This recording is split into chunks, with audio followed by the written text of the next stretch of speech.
श्री दुर्गा सप्तशती प्रथम अध्याय। मार्कंडेय जी कहते हैं, सूर्य के पुत्र श्रावण सूर्य की छाया से उत्पन्न, जिनको आठवां मनु भी कहते हैं, उनकी उत्पत्ति सुनो। मैं विस्तार के साथ कहता हूँ। सूर्य का पुत्र भाग्यशाली स्वर्णिम महामाया की कृपा से जैसे मनवंतर का स्वामी हुआ, वह भी सुनो। स्वारिचिस मनवंतर के मध्य सारे भूमंडल पर चैत्रवंशी सुरथ नाम के राजा थे। वे अपनी प्रजा को पुत्रों के समान पालन करते थे। उसी समय कोला विध्वंसी राजा उनके शत्रु हो गए। महाराज सुरथ के साथ इनका युद्ध हुआ। राजा सुरथ के पास सेना अधिक थी, किंतु फिर भी वो युद्ध में हार गए। अपने प्रबल शत्रुओं द्वारा हारा हुआ राजा वापिस अपने नगर में राज्य करने लगे। वहाँ भी उस समय दुर्बल राजा का खजाना वे बल दुष्ट मंत्रियों ने अपने अधिकार में कर लिया। राज्य से हटाए गए राजा सुरथ शिकार खेलने के बहाने अकेले घोड़े पर बैठकर वन की ओर चले गए। वन में राजा ने अहिंसक पशुओं से भरपूर तथा शिष्यों से शोभायमान महर्षि मेधा का आश्रम देखा। राजा उस समय मुनि के आश्रम में ठहर गए। वहाँ मुनि ने उनका यथोचित सत्कार किया। नगर की ममता के आकर्षण से राजा सोचने लगे कि मेरे पूर्वजों का पाला हुआ नगर मुझसे छिन गया। दुष्ट प्रजा का धर्म पूर्वक पालन करते हैं या नहीं। मेरा बलवान हाथी शत्रु के चंगुल में फंसकर न जाने कैसा कष्ट भोग रहा होगा। जो प्रसन्नता भोजन तथा धन द्वारा मेरे अनुचर थे, वे सब अब दूसरों की सेवा करते होंगे। मेरा कष्ट से इकट्ठा किया हुआ धन अब वे नौकरों द्वारा बेकार कार्यों में खर्च होने से समाप्त हो गया होगा। इस तरह की चिंताएं राजा को सताने लगी। राजा ने आश्रम के निकट एक व्यापारी को देखा और पूछा कि तुम कौन हो? आपके आने का यहाँ क्या कारण है?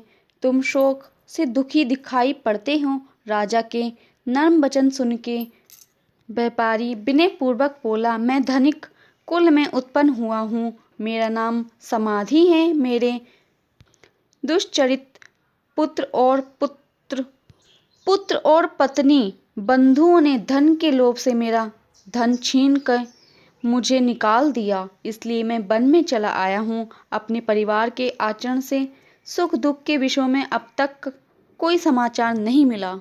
मेरे पुत्र सदाचार में रत हैं या दुराचार में लगे हैं, ये कुछ नहीं जानता। राजा बोले, जिन धन के लोभी पुत्र स्त्री आदि ने तुम्हें घर से निकाल दिया, उनके प्रति अभी तक आपके हृदय में प्रेम क्यों है? समाधि ने कहा, आपने जैसा कहा वैसा ही मेरे मन में भी आता है। फिर भी क्या करूं? मेरे हृदय में उन धन लोभियों के लिए निष्ठुरता नहीं आती। जिस परिवार ने अपने पिता तथा सर्वस्व को त्याग दिया, उनमें मेरा मन क्यों फंसा है? मैं जानता हुआ भी इस रहस्य को नहीं समझ पाता हूँ। उन दुराचारियों में मेरा मन फंसा है। मैं क्या करूँ? उन हृदयहीनों के लिए भी मेरा मन निष्ठुर नहीं होता। मार्कंडेय जी बोले, हे विप्र, राजा और समाधि दोनों ही मुनि के पास गए और नमस्कार करके दोनों बैठ गए। राजा बोले, भगवान, मैं आपसे एक बात पूछना चाहता हूँ, वह मुझे बतलाने की कृपा करें।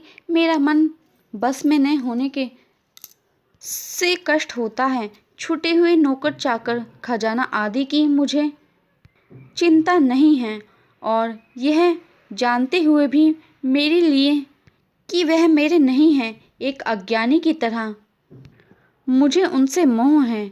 और यह समाधि भी पुत्र स्त्री आदि अपने परिवार द्वारा निकाला हुआ है, किंतु इसका भी मन उन्हीं में फंसा है। इस तरह हम दोनों अत्यंत दुखी हैं। उनके दोषों को जानते हुए भी हम उन्हीं में फंसे हैं। विवेकहीन पुरुषों जैसी मूर्खता मुझ में तथा इस समाधि में क्यों है? ऋषि बोले, जैसे विषय सामने आते हैं वैसा ही समस्त प्राणियों का ज्ञान होता है। हे महाभाव, विषय सबके लिए अलग अलग हैं। कोई प्राणी दिन में अंधे हैं, कोई रात्रि में, और कुछ की दृष्टि दिन में और रात्रि में एक ही है। ये सच है कि मनुष्यों को ज्ञान है, किंतु उन्हें ही पशु पक्षी सभी ज्ञान रखते हैं। जो पक्षियों का ज्ञान है वही मनुष्य का ज्ञान है, जो मनुष्य का ज्ञान है वही पशु आदि में है। यह ज्ञान होने पर भी बच्चों को पेट भरने से हमारी भूख नहीं मिटेगी। इन पक्षियों को देखो कि अपने बच्चों की चोंच में मोहवश स्वयं सुधा में पीड़ित होते हुए भी अनाज के दाने डालते हैं। मनुष्य भी उपकार की आशा से पुत्रों का मोह करते हैं।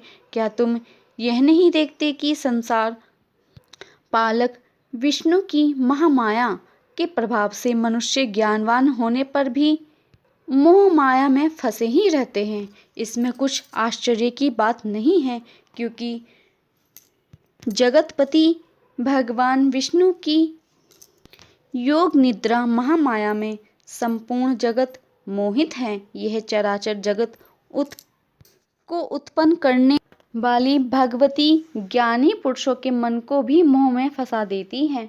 यही सर्वश्रेष्ठ ज्ञान स्वरूप मुक्ति देने वाली भगवती हैं, जो प्रसन्न होकर वरदान देती हैं। वह भगवती संसार बंधन का कारण और सब ईश्वरों की स्वामिनी हैं।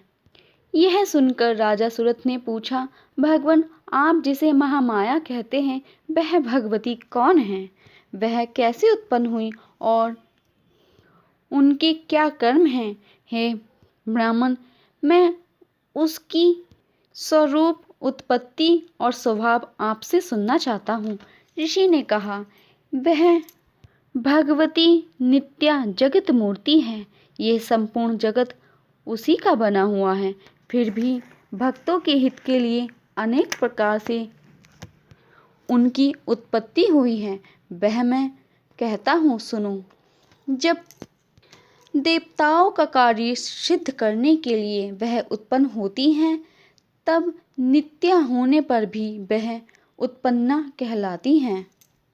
कल्प के अंत में जब जगत जलमय हो गया और भगवान विष्णु शेष शैया पर सो गए, तब उनके कान के मैल से मधु और कैटभ नाम के दो भयानक असुर उत्पन्न होकर ब्रह्मा जी को मारने के लिए दौड़े। भगवान विष्णु की नाभि में फूले हुए कमल पर बैठे हुए ब्रह्मा जी ने उन दोनों उग्र असुरों को देखकर और जनार्दन भगवान विष्णु को सोया हुआ जानकर उनको जगाने के लिए उनके नेत्रों में जो योग निद्रा, विश्वेश्वरी, जगतदात्री, संसार की स्थिति और नाश करने वाली भगवान विष्णु के तेज की अनुपम शक्ति निद्रा रूपी भगवती की इस प्रकार स्तुति की। ब्रह्मा जी बोले, हे भगवती, तुम स्वाहा स्वधा विषटकार रूपिणी हैं। आप स्वर स्वरूपिणी हैं और अमृत रूप हैं। नित्य अक्षरों में हर्ष, दीर्घ और लुप्त स्वरूप स्थित हो। आप नित्य धर्म मात्रा में स्थित हैं, जिससे विशेषकर कोई उच्चारण नहीं कर सकता। वे आप ही हैं। आप परोपकारी सर्वोपरि माता हैं। आप ही सारे विश्व को धारण और उत्पन्न करती हैं। आप ही पालन और नाश करने वाली हैं। रचना के समय सृष्टि रूपी तथा पालन के समय स्थिति रूपी और हे जगन्माते, अंत में इस संसार को आप ही संहार करते हैं। आप महाविद्या, महामाया, महामेधा, महास्मृति, महामोहा, महादेवी, महासुरी हैं और सारे विश्व की सत्य, रज, तप रूप त्रिगुणमय प्रकृति भी आप ही हैं।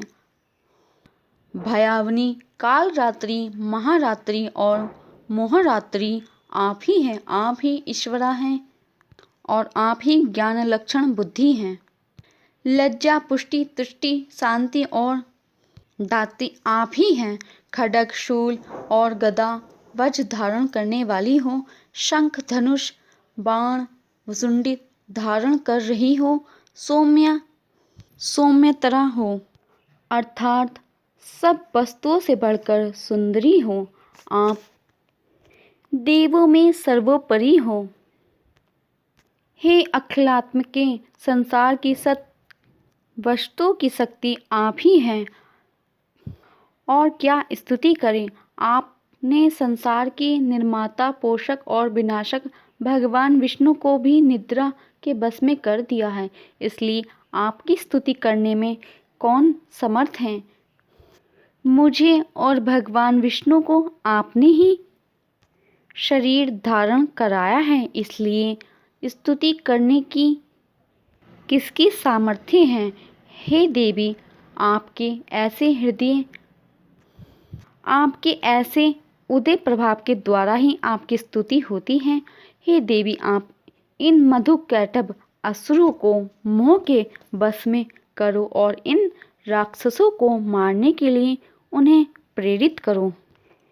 ऋषि बोले, जब ब्रह्मा जी ने महाकाली तामसो देवी की यह स्तुति की, तब वह महामाया भगवान विष्णु को जगाने के लिए भगवान के हृदय से निकलकर ब्रह्मा जी के मुख के सामने आकर खड़ी हुई और योग निद्रा से मुक्त होकर भगवान विष्णु उठ बैठे।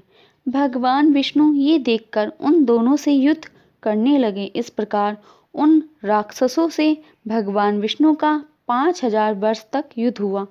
इसके बाद बल से उन्मत्त मधुकैटभ महामाया से मोहित होकर बोले कि वर मांगो। भगवान विष्णु बोले, यदि तुम मुझसे संतुष्ट हो, मुझसे प्रसन्न हो, तो तुम दोनों मेरे हाथों से मारे जाओ, यही मेरा वर है।